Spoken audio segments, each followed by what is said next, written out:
غوث پاک سرکار رحمۃ اللہ فرماتے ہیں جو اللہ رب العزت نے بندہ مومن کو شان جنت میں عطا کرنی ہے، جب بندہ مرنے سے پہلے مر جاتا ہے تو وہ اللہ رب العزت جل شانہ دنیا میں بندے کو وہ طاقت اور شان عطا کرتا ہے۔ یہ مقالہ نمبر ہے جی 40 صفحہ نمبر 65۔ آپ فرماتے ہیں کہ وَيُرَدُّ إِلَيْكَ التَّكْوِينُ وَخَرْقُ الْعَادَاتِ، پھر تکوین تیری طرف لوٹائی جائے گی اور خارق عادات چیزیں تیری طرف لوٹائی جائیں گی۔ الَّتِي هِيَ مِنْ قَبِيلِ الْقُدْرَةِ، جو قدرت کے قبیل سے ہیں، طاقت کے قبیل سے ہیں۔ الَّتِي تَكُونُ لِلْمُؤْمِنِينَ فِي الْجَنَّةِ، وہ شان جو مومن کو جنت میں اللہ نے عطا کرنی ہے وہ تجھے دنیا میں عطا کرے گا۔ فَتَكُونُ فِي هَذِهِ الْحَالَةِ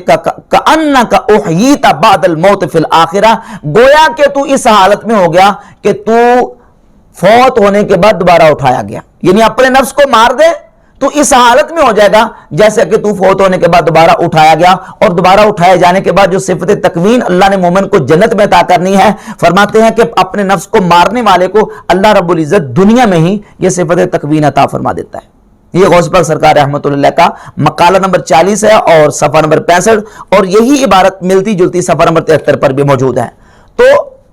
آصف بن برخیہ ملکہ بلقیس کا تخت کس طاقت سے لے کے؟ روحانی طاقت کے ساتھ۔ تو روح مومن کی دنیا میں بھی زندگی کی حالت میں اور وفات کے بعد بھی مومن کی روح زندہ ہے، اور جو تصرف زندگی میں کر سکتی ہے وہ روح مومن کی موت کے بعد، فوت ہونے کے بعد بھی کر سکتی ہے۔ اب اس نیت کے ساتھ کوئی اگر استعانت کرتا ہے تو یقیناً یہ شرک نہیں ہے، یہ توحید کے منافی نہیں ہے۔ نبی پاک صلی اللہ علیہ وآلہ وسلم نے فرمایا کل قیامت کا دن ہوگا، صحیح بخاری 1475 نمبر حدیث ہے۔ اب دیکھیے فرماتے ہیں کل جب ساری مخلوق خدا جمع ہوگی، فَبَيْنَهُمْ كَذَلِكَ اسْتَغَاثُوا بِآدَمَ، ساری مخلوق جمع ہو کے آدم علیہ السلام سے آ کے فریاد کرے گی اپنے چھٹکارے کے لیے، اپنی خلاصی کے لیے۔ استغاثو، استغاثہ، یستغیثو، استغاثہ، ایک ہوتا ہے استعانت، ایک ہوتا ہے استغاثہ۔ استغاثہ اور استعانت دونوں میں فرق یہ ہے، استغاثہ اس وقت ہوتا ہے جس وقت انسان مشکل میں، مصیبت میں، پریشانی میں ہو، تو پریشانی کے وقت کسی سے، مصیبت کے وقت کسی سے مدد طلب کرے اور کسی کو پکارے فریاد کے لیے، اس کو استغاثہ کہا جاتا ہے۔ ثم استغاثوا ثم بموسیٰ، استغاثوا بآدم ثم بموسیٰ، سب سے پہلے وہ مخلوق خدا آدم علیہ السلام سے آ کے فریاد کرے گی، مدد طلب کرے گی، پھر موسیٰ علیہ السلام سے آ کے طلب کرے گی، ثم بمحمد صلی اللہ علیہ وآلہ وسلم، پھر ساری مخلوق خدا آ کے، یعنی ساری انسانیت نبی پاک صلی اللہ علیہ وآلہ وسلم سے استعانت اور مدد طلب کرے گی۔ اور وہ قیامت کا دن وہ ہوگا الامر یومئذ للہ، جس دن امر اللہ رب العزت کے ہاتھ میں ہوگا۔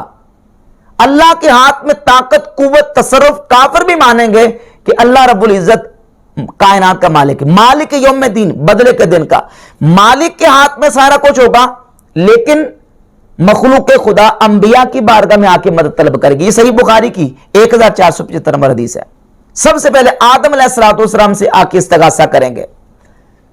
ثم بموسیٰ، پھر موسیٰ علیہ السلام سے، ثم بمحمد صلی اللہ علیہ وسلم، پھر نبی پاک صلی اللہ علیہ وآلہ وسلم سے استغاثہ کریں گے۔ اور جب حضور سے آ کے استغاثہ طلب کریں گے، استغاثہ کریں گے، مدد طلب کریں گے، فریاد کریں گے، تو حضور علیہ السلام ان کی مدد کریں گے۔ وہ کس طرح کہ ان کی رب العزت کی بارگاہ میں شفاعت کریں گے۔ اس کے علاوہ متعدد احادیث موجود ہیں جس میں نبی پاک صلی اللہ علیہ وآلہ وسلم کے صحابہ کرام رضی اللہ تعالی عنہم نے استغاثہ اور استعانت ہی کے حوالے سے حضور علیہ السلام کے فرمودات کو روایت کیا، جن میں سے مشہور جو حدیث ہے وہ میں آپ کے سامنے رکھتا ہوں۔ سیدنا عبداللہ ابن عباس رضی اللہ تعالیٰ عنہ، حضرت عبداللہ ابن مسعود رضی اللہ تعالیٰ عنہ اور حضرت عتبہ بن غزوان رضی اللہ تعالیٰ عنہ اور ابان بن صالح سے مرسل مصنف ابن ابی شیبہ میں یہ روایت موجود ہے۔ اس پر ائمہ محدثین کی آراء، ان کے معمولات اور ان کا عمل کیا ہے، یہ تفصیلاً انشاءاللہ اس پر گفتگو کریں گے۔ وہ حدیث یہ ہے، اس کا خلاصہ اور مضمون یہ ہے، یہ حدیث سیدنا عبداللہ ابن عباس سے مرفوعاً بھی، موقوفاً بھی اور حضرت عبداللہ بن مسعود سے اور عتبہ بن غزوان سے، یہ متعدد کتب حدیث میں موجود ہے۔ سب سے پہلے سیدنا عبداللہ ابن عباس رضی اللہ تعالیٰ عنہ سے جو حدیث ہے، اور حضرت عبداللہ ابن مسعود سے جو حدیث ہے، اس کا خلاصہ یہ ہے کہ جب تم کسی سفر میں ہو اور کسی سفر میں تمہاری سواری گم ہو جائے اور وہاں تمہارا کوئی مددگار اور انیس موجود نہ ہو، تو نبی پاک صلی اللہ علیہ وآلہ وسلم نے فرمایا کہ پھر تم اس موقع پر یہ کہو، یا عباد اللہ اعینونی اغیثونی یا عباد اللہ، اے اللہ کے بندوں میری مدد کرو، اے اللہ کے بندوں میری فریاد کو پہنچو، احبسو، اے اللہ کے بندوں میری سواری کو روکو۔ فرمایا اللہ کے وہاں ایسے بندے ہوں گے جو تمہاری مدد کریں گے، جو تمہاری سواری کو روک دیں گے۔ یہ حدیث سیدنا عبداللہ ابن عباس رضی اللہ تعالیٰ عنہ سے مصنف ابن ابی شیبہ میں 30,339 نمبر، یہ میرے پاس موجود ہے المصنف، جلد نمبر اس کی 15 ہے اور صفحہ نمبر 345،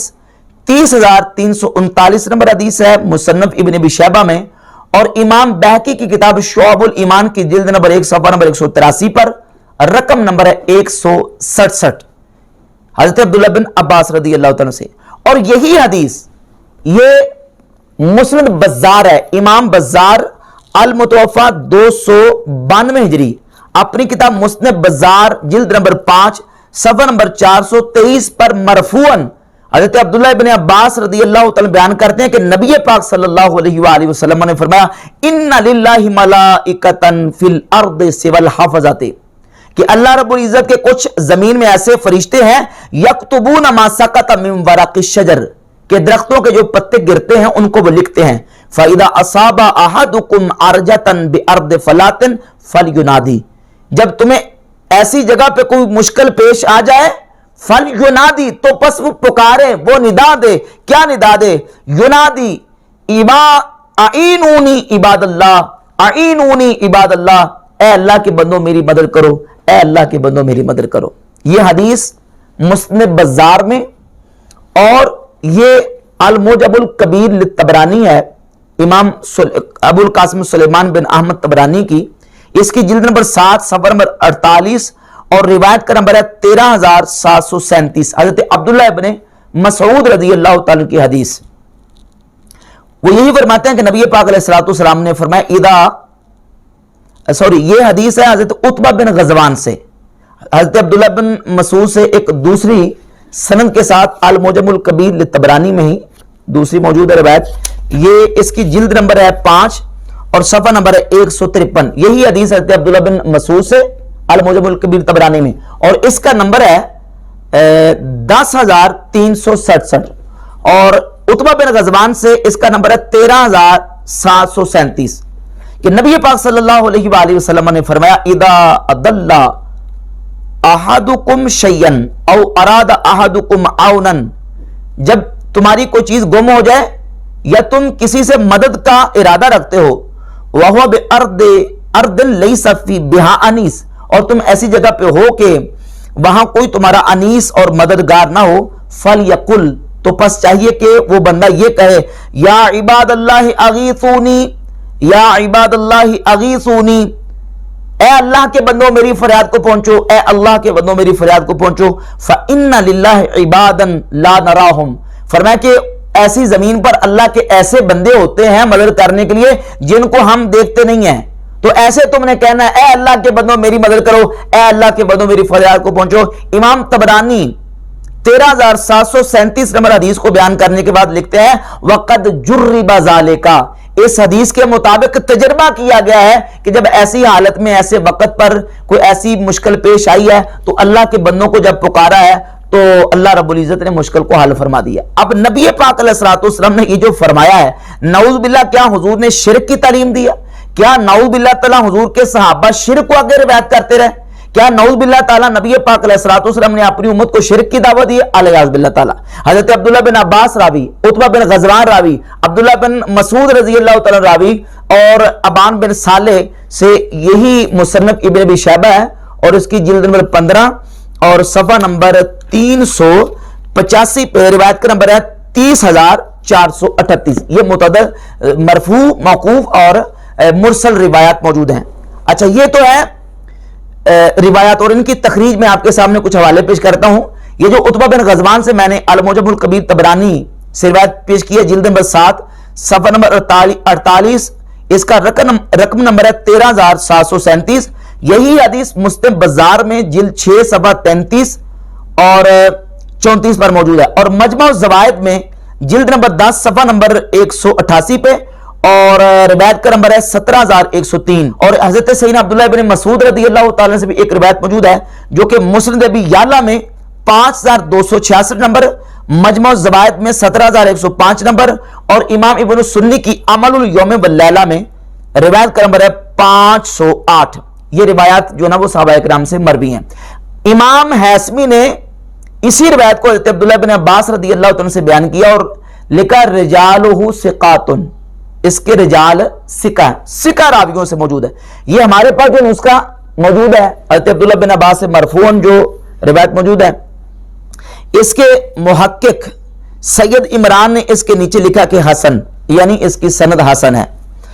اور اس کے علاوہ امام سخاوی رحمۃ اللہ علیہ نے اپنی کتاب الابتہاج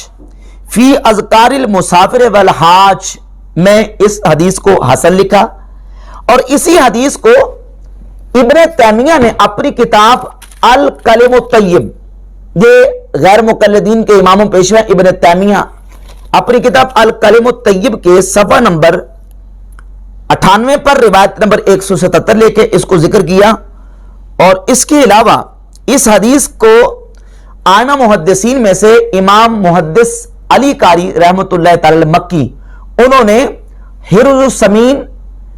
شرح حسن حسین، امام جزری رحمۃ اللہ کی کتاب ہے حسن الحسین جو اذکار اور وظائف پر کتاب ہے. پہلے تو یہ کہ امام جزری اپنی کتاب حسن الحسین کے مقدمے میں لکھتے ہیں کہ میں نے اپنی اس کتاب کو حسن حسین کو صحیح احادیث سے تخریج کیا ہے. امام جزری اسی حدیث کو اپنی کتاب حسن حسین میں لے کے آئے، ان کے نزدیک یہ حدیث کم از کم صحیح یا حسن ہے. اور اسی حدیث، اسی اذکار کی کتاب حسن حسین کی شرح لکھی ہے محدث امام علی قاری رحمۃ اللہ علیہ نے حرز السمین شرح حسن الحسین، اور اس کتاب کی شرح میں انہوں نے اس حدیث کو حسن قرار دیا. اس کے علاوہ ایک زبردست بہت بڑا حوالہ اسی حدیث کی صحت کے حوالے سے امام احمد بن حنبل رحمۃ اللہ علیہ کا، یہ کتاب ہے مسائل احمد ابن حنبل. امام احمد بن حنبل رحمۃ اللہ کے بیٹے عبداللہ نے ان کو جمع کیا ہے. اس میں جلد نمبر 2 ہے اور صفحہ نمبر 816، روایت کا نمبر ہے 1090. امام احمد بن حنبل فرماتے ہیں کہ میں نے 5 حج کیے ہیں، 2 حج پیدل اور 3 حج میں نے سواری پر کی ہیں. وہ فرماتے ہیں کہ ایک سفر اور حج میں گم گیا، رستہ بھول گیا. تو فرماتے ہیں میں نے یہی کہا. کیا کہا؟ فرماتے ہیں جعلت اقول یا عباد اللہ دلونا علی الطریق، میں یہ کہتا رہا فلم ازل اقول ذالک حتی بقعت علی الطریق، میں کہتا رہا یا عباد اللہ دلونا علی الطریق، یا عباد اللہ دلونا علی الطریق، بار بار میں یہ کہتا رہا. فرماتے ہیں حتیٰ کہ میں رستہ مجھے مل گیا. تو امام احمد بن حنبل رحمۃ اللہ علیہ نے بھی اس حدیث پر عمل کیا. اس حدیث پر عمل امام احمد بن حنبل کا بھی، امام طبرانی کہتے ہیں جرب ذالک، اس کے مطابق عمل کیا گیا. اور یہ محدث امام نووی رحمۃ اللہ جو کہ شرح صحیح بخاری اور شرح صحیح مسلم کے مصنف ہیں، صحیح بخاری کی شرح بھی کی ہے، صحیح مسلم کے شارح بھی ہیں. یہ اپنی کتاب کتاب الاذکار کے صفحہ 225 پر روایت نمبر 628 لے کے آئے اور اسی حدیث کو بیان کیا حضرت عبداللہ ابن مسعود رضی اللہ تعالی عنہ سے. اور حدیث کو بیان کرنے کے بعد کہتے ہیں کہ میرے بڑے بڑے جو شیوخ ہیں علم کے، انہوں نے اس حدیث کے مطابق عمل کیا اور میں نے خود اس حدیث کے مطابق عمل کیا. امام نووی اور ان کے شیوخ نے عمل کیا، امام طبرانی کہتے عمل کیا گیا، امام احمد بن حنبل رحمۃ اللہ کہتے عمل کیا گیا. اور بہت بڑے جلیل القدر امام عبداللہ بن مبارک رحمۃ اللہ تعالی سے ضم الکلام و اہلہ جز نمبر 4 صفحہ نمبر 14 پر ابو اسماعیل عبداللہ بن محمد الحروی المتوفہ 481 نقل کرتے ہیں کہ امام عبداللہ بن مبارک رحمۃ اللہ فرماتے ہیں میں نے بھی اس حدیث کے مطابق عمل کیا ہے اور ایک سفر میں میرے ساتھ یہ معاملہ پیش آیا تو میں نے بھی یا عباد اللہ اعینونی اغیثونی کہا تو اللہ نے میری مشکل کو حل فرما دیا. تو نبی پاک صلی اللہ علیہ وآلہ وسلم نے تعلیم ارشاد فرمائی، امت کے علماء محدثین ائمہ نے اس حدیث کے مطابق عمل کیا۔ تو اگر یہ اللہ کے بندوں کو مدد کے لیے پکارنا مطلقاً شرک ہے تو پھر یہ ائمہ محدثین پر کیا فتویٰ لگاؤ گے؟ نعوذ باللہ، امام احمد بن حنبل دلونی علی الطریق، یہ اللہ کے بندوں کو یا عباد اللہ کہہ کے پکار کے مشرک ہو گئے۔ امام عبداللہ بن مبارک مشرک ہو گئے، امام نووی رحمۃ اللہ صاحب کتاب الاذکار مشرک ہو گئے، امام طبرانی رحمۃ اللہ اپنی کتاب المعجم الکبیر طبرانی میں لکھتے ہیں جرب ذالک، اس حدیث کے مطابق عمل کیا گیا، کیا نعوذ باللہ تعالی، یہ سارے ائمہ محدثین مشرک ہو گئے۔ تو نبی پاک صلی اللہ علیہ وآلہ وسلم کے صحابہ کرام رضی اللہ تعالی عنہم بھی اور امت کے ائمہ نے بھی اس طرح اللہ کے بندوں کو پکارنا اور ان سے استغاثہ اور استعانت جو ہے ان سے اس کا ثبوت ملتا ہے۔ بالخصوص اس سلسلے میں کو 3-4 روایات میں اور پیش کروں گا جس سے یہ بات بالکل بحمد تعالی واضح ہو جائے گی کہ اللہ کے بندوں کو پکارنا یا ندا دینا مطلقاً یہ بالکل ہرگز شرک نہیں ہے۔ اس کی وجہ یہ ہے کہ اللہ رب العزت کی مدد کا مظہر سمجھ کے ان کو اگر پکارا جائے تو یہ شرک نہیں ہے۔ سیدنا عمر فاروق رضی اللہ تعالیٰ کے دور خلافت میں جو ایک واقعہ پیش آیا کہ حضرت عمر رضی اللہ تعالیٰ عنہ نے اپنے ایک لشکر ملک نہامد کی طرف جنگ پہ بھیجا تھا۔ مشہور واقعہ ہے کہ جب کفار نے اس لشکر پر حملہ کیا تو حضرت عمر رضی اللہ تعالیٰ عنہ مسجد نبوی شریف میں منبر پہ بیٹھے ہوئے خطبہ دیتے ہوئے آپ نے فرمائی، اے ساریہ پہاڑ کی طرف ہو جاؤ۔ حضرت عمر مدینہ شریف میں بیٹھے ہیں اور ندا دے رہے ہیں، پکار رہے ہیں مقام نہاون میں لڑنے والے لشکر کو، اے ساریہ پہاڑ کی طرف ہو جاؤ۔ تو حضرت عمر رضی اللہ تعالیٰ عنہ نے مدینہ شریف بیٹھ کے اتنے دور لشکر جو غیب میں پکارا ہے تو کیا یہ پکارنا شرک ہے؟ اور اس کا حوالہ سن لیں، یہ روایت امام بیہقی رحمۃ اللہ علیہ نے، یا ساریہ جبل والی،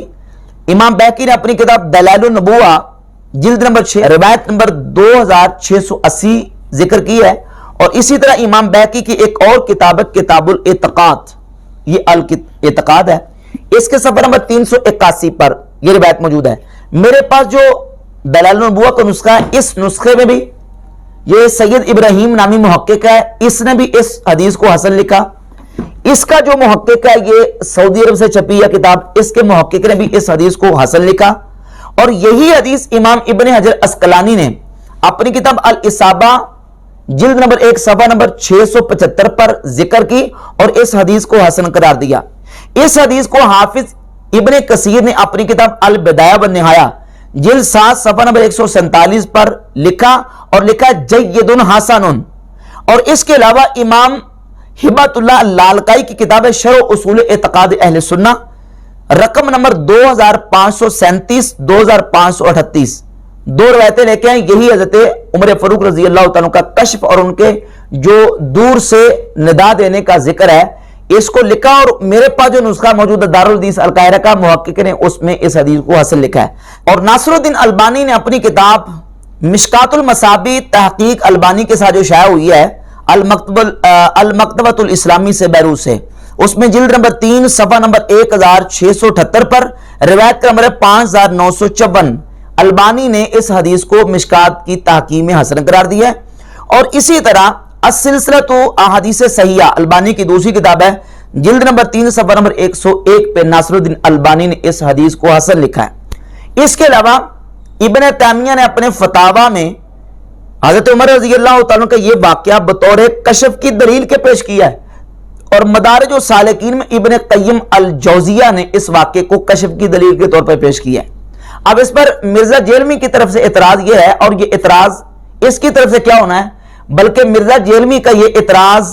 وہابی مولوی زبیر علی زئی کی اندھی تقلید میں ہے۔ مرزا چونکہ اندھ بھگتا ہے اس کا پکا، تو زبیر علی زئی نے اس پر اعتراض اس واقعے پر سند کے اعتبار سے یہ کیا ہے کہ اس میں محمد بن عجلان راوی مدلس ہیں اور ان کے ساتھ روایت ہے۔ حالانکہ انہی کتابوں میں دلائل النبوہ اٹھا کر دیکھ لیں، امام بیہقی کی کتاب الاعتقاد اٹھا کر دیکھ لیں، اور علامہ لالکائی کی شرح اصول اعتقاد اہل سنہ اٹھا کر دیکھ لیں، تینوں کتابوں میں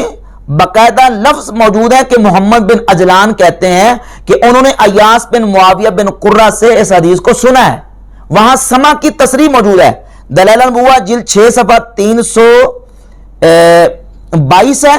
اور رقم نمبر 2680، 322 صفحہ ہے اور رقم نمبر 2680 ہے، اور کتاب الاعتقاد میں صفحہ 381 پر، اور شرح اصول اعتقاد اہل سنت میں 2538 نمبر روایت ہے، وہاں محمد بن عجلان کی باقاعدہ جو ہے وہ ایاس بن معاویہ بن قرہ سے سما کی تصریح موجود ہے، لہذا یہ اعتراض بالکل ان کا باطل اور بالکل مردود ہے، لہذا یہ بالکل سند حسن کے ساتھ روایت ثابت ہے۔ حضرت عمر رضی اللہ تعالیٰ نے دور سے پکارا۔ امام بخاری رحمۃ اللہ نے اپنی کتاب الادب المفرد میں اس حدیث کو لے کے آئے ہیں کہ سیدنا عمر فاروق حضرت عبداللہ بن عمر رضی اللہ تعالیٰ کا پاؤں سن ہو گیا، تو جب ان کا پاؤں سن ہوا، امام بخاری نے اور ابن السنی نے عمل الیوم واللیلہ میں دونوں نے اس روایت کو ذکر کیا ہے، اور امام نووی اپنی کتاب الاذکار میں لے کے آئے، جب ان کا پاؤں سن ہو گیا تو ان سے کسی نے کہا کہ اذکر احب الناس الیک، جو آپ کو سب سے زیادہ محبوب ہستی ہیں ان کا آپ ذکر کریں، تو حضرت عبداللہ بن عمر نے پکارا یا محمد صلی اللہ علیہ وآلہ وسلم، حضور نبی پاک علیہ الصلوۃ والسلام کی ذات اقدس کو ندا دی۔ بلکہ عمل الیوم واللیلہ میں، یہ امام ابن السنی کی کتاب ہے عمل الیوم واللیلہ، اس میں جو صفحہ نمبر 65 اور روایت نمبر 172 ہے، اس میں تو لفظ موجود ہے ادعو احب الناس الیک، جو آپ کو سب سے زیادہ محبوب ہے ان کو پکاریں، ان کو بلائیں، تو حضرت عبداللہ بن عمر نے کہا یا محمد صلی اللہ علیہ وآلہ وسلم، تو صحابہ اکرام رضی اللہ تعالیٰ عنہ کا نبی پاک صلی اللہ علیہ وآلہ وسلم کی ذات اقدس کو پکارنا بھی ثابت ہے۔ اس کے علاوہ صحیح حدیث جو کہ امام ابن ابی شیبہ اپنی کتاب المصنف میں، مصنف ابن ابی شیبہ میں، اور امام بہقی اپنی کتاب دلائل النبوہ میں، اور امام ابن حجر اسقلانی اپنی کتاب الاصابہ میں حضرت بلال بن حارث المزنی رضی اللہ تعالی عنہ سے لے کے ہے کہ نبی پاک صلی اللہ علیہ وآلہ وسلم کے وصال اقدس کے بعد حضرت بلال رضی اللہ تعالی عنہ حضور کی قبر پر انوار پر گئے اور سرکار کی قبر شریف پہ کھڑے ہو کے عرض کی یا رسول اللہ استسقی لامتک فانہم قد ہلکوا، یا رسول اللہ آپ کی امت ہلاک ہونے کے قریب ہے، آپ اپنی امت کے لیے بارش کی اور پانی کی دعا کیجئے، تو سرکار کو جا کے یا رسول اللہ کہہ کے پکارا بھی، اور صحابی رسول نے یہ بتا دیا کہ یہ پکارنا شرک نہیں ہے۔ اس حدیث کو امام ابن ابی شیبہ نے بیان کیا ہے، اور امام ابن حجر اسقلانی نے اپنی کتاب الاصابہ میں اس حدیث کو لکھا، اور فتح الباری شرح صحیح بخاری جلد 2 صفحہ 629 اور 30 پر امام ابن حجر اسقلانی نے اس حدیث کی سند کو صحیح قرار دیا، اور حافظ ابن کثیر نے البدایہ ونہایہ جلد نمبر 7 صفحہ 105 پہ اس حدیث کو صحیح قرار دیا، اور ابن تیمیہ نے اپنی کتاب اقتداء صراط مستقیم میں 728 نمبر صفحے پہ اس حدیث کو برقرار رکھا ہے۔ تو بحمد تعالیٰ ان حوالوں سے یہ بات بالکل واضح ہوئی کہ پکارنا یا اللہ کے محبوب بندوں کو بلانا یہ شرک نہیں ہے۔ اس سلسلے میں جو بہت بڑا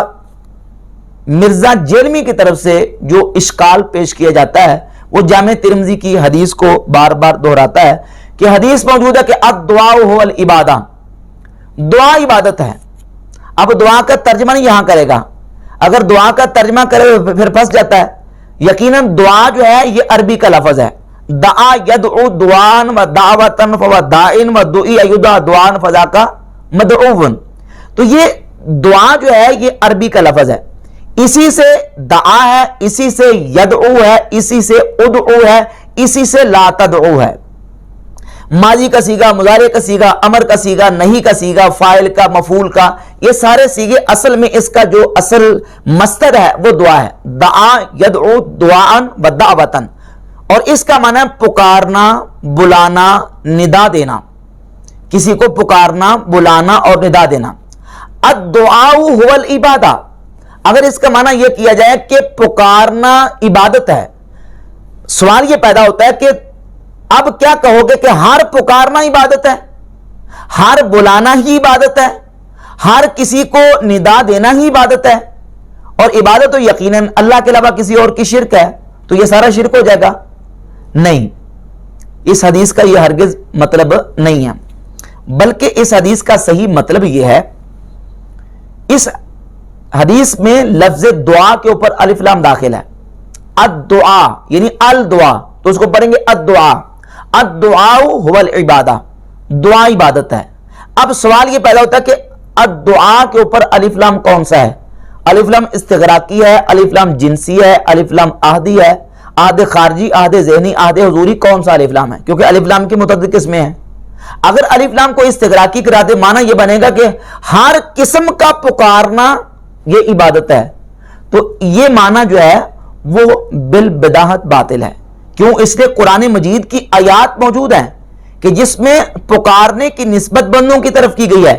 مثلا سورۃ النور کی آیت نمبر 63 میں اللہ رب العزت نے فرمایا لا تجعلوا دعاء الرسول بینکم کدعاء بعضکم بعضا، کہ رسول کے پکارنے کو اپنے درمیان اس طرح نہ سمجھ لو جس طرح تمہارا ایک دوسرے کو پکارنا۔ اس کی ایک تفسیر یہ ہے کہ یعنی جیسے تم ایک دوسرے کو پکارتے ہو اور دوسرا تمہیں پکارے تو تم توجہ دو یا نہ دو، تو جب رسول تمہیں پکارے تو اس طرح نہ سمجھ لو، بلکہ رسول کی پکارنے پر فوراً تم جواب دو۔ لا تجعلوا دعاء الرسول بینکم، یعنی رسول کے پکارنے کو اپنے درمیان اس طرح نہ بنا لو کہ دعاء بعضکم بعضا، جس طرح کہ تمہارا ایک دوسرے کو پکارنا، اس طرح نہ بنا لو۔ ایک تفسیر یہ ہے، اور دوسری تفسیر یہ ہے کہ رسول کو تم اس طرح نہ پکارو جس طرح تم ایک دوسرے کو پکارتے ہو، بلکہ رسول کو تم تعظیم کے القابات کے ساتھ پکارو، یعنی یا رسول اللہ یا نبی اللہ کہہ کے۔ بہر صورت دونوں تفسیروں کے مطابق یہاں دعا جو ہے یا تو رسول کا پکارنا ہوگا یا رسول کو پکارنا ہوگا، یعنی دعا رسول کا معنی یہ ہوگا کہ رسول کو پکارنا یا رسول کا پکارنا، دونوں معنی کے اعتبار سے یہاں دعا جو ہے پکارنا وہ پایا جا رہا ہے۔ تو کیا یہ پکارنا عبادت ہے؟ کیا یہ پکارنا شرک ہے؟ کیا یہ دعا شرک ہے؟ کیونکہ لفظ دعا کا موجود ہے۔ اسی طریقے سے سورہ آل عمران کی آیت نمبر 153 میں ہے، اللہ رب العزت فرماتا ہے کہ جب جنگ احد میں بعض صحابہ کرام رضی اللہ تعالیٰ عنہم مشرکین اور کافروں کے وہ حملے سے وہ ان کے پاؤں اکڑ گئے اور وہ دائیں بائیں نکل گئے، تو اللہ فرماتا ہے والرسول یدعوکم فی اخراکم، اور رسول تمہیں تمہارے دوسرے گروہ میں پکار رہے تھے۔ یدعوکم، وہی دعا یدعو، دعاً و دعوتاً، پکارنا، رسول تمہیں پکار رہے تھے۔ تو کیا یہاں پکارنا نعوذ باللہ عبادت والا پکارنا ہے؟ نہیں، بلکہ یہاں بلانا، پکارنا، ندا دینا ہے۔ اسی طرح قرآن مجید میں اللہ رب العزت نے ابراہیم علیہ السلام کو جب فرمایا، وہ واقعہ اس کا ذکر کیا ہے کہ آپ پرندوں کو لے لیں اور پرندوں کو لے کر ان کو آپس میں ان کو اپنی طرف سدا لیں اور پھر ان کو ذبح کریں اور ان کو کیما کر کے ٹکڑے وہ پہاڑوں پہ پھینک دیں، اور پھر فرمایا کہ ثم ادعوہن یاتینک سعیا، سورۃ البقرہ آیت نمبر 260، ثم ادعوہن یاتینک سعیا، پھر ان کو بلاؤ، پکارو، یاتینک سعیا، یہ دوڑے ہوئے تمہاری طرف آ جائیں گے۔ یہاں ادعو صیغہ ہے جس سے لا تدعو نہیں بنتی ہے۔ قرآن مجید میں جو آتا ہے کہ وَلَا تَدْعُوا مَعَ اللَّهِ إِلَٰهًا آخر، کہ اللہ کے ساتھ کسی اور کو نہ پکارو، نہ بلاؤ، یعنی اس کی عبادت نہ کرو، کیونکہ دعا یدعو، دعان جو ہے یہ یدعونا اے یعبدونا کے معنی میں آتا ہے۔ تفسیر طبری میں امام طبری رحمۃ اللہ علیہ نے سورہ فاطر کی آیت نمبر 40 میں تدعونا کا معنی کیا اے تعبدونا، اور دیگر اور مقامات بھی تدعونا تعبدونا کے معنی میں آتا ہے۔ جہاں آتا ہے کہ اللہ کے علاوہ کسی کو مت پکارو، معنی یہ ہے کہ کسی کی عبادت نہ کرو، مطلقاً پکارنا مراد نہیں ہے۔ تو الدعاء هو العبادہ کا معنی یہ ہے کہ